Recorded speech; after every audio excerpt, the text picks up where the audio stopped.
Disaster Zone Haiti. International relief agencies are still facing big challenges.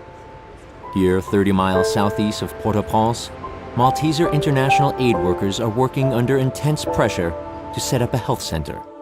13 are working here. We've been here since Wednesday. Yeah.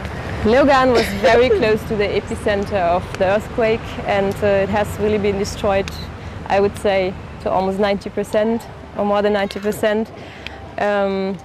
Has been very severely affected. If you drive through town, you see that there's hardly any buildings standing anymore. Despite adverse conditions, the main features of the basic health center are already working. In order to set up generators and a mobile water treatment plant, Malteser International teamed up with partner organizations.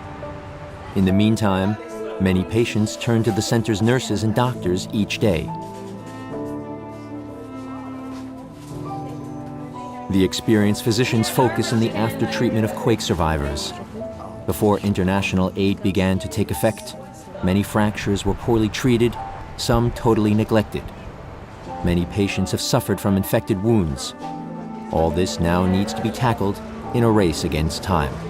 Malteser International is the implementing aid agency of the Order of Malta, and so through the coordination with the Order of Malta, we have received several teams of volunteers from the United States, from France, and what has been especially important for our work here is that we received some teams of people from the US who have a Haitian background, people that come from here but live in exile, and so they have been helpful because they speak the local language and they know much more about the country than we do, so that has been very important for us. Reaching out to the people, providing aid to the needy, here these fundamentals of Malteser International are holding true. The problems in the wake of the earthquake are tremendous. Still, there are no real beds for the patients. Many diagnoses are provisional. An X-ray device is not yet at hand. Vehicles are rare, making the transport of patients, aid workers, and material difficult. For the severely injured, there's no ambulance. Yet already Malteser International is thinking ahead. The first thing is to set up that health post as a full structure, covering all the different services.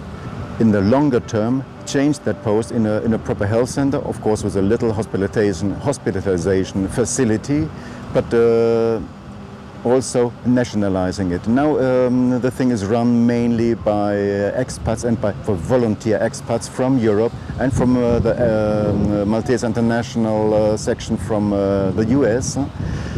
By and by we want to replace these people by local staff, only keep, let's say, senior staff here for supervision and training, and make it a local facility which can sustain on the long run.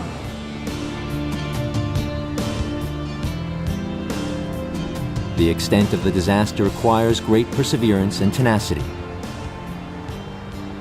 Malteser International and Leogane are determined to continue their work as long as the people of Haiti need them.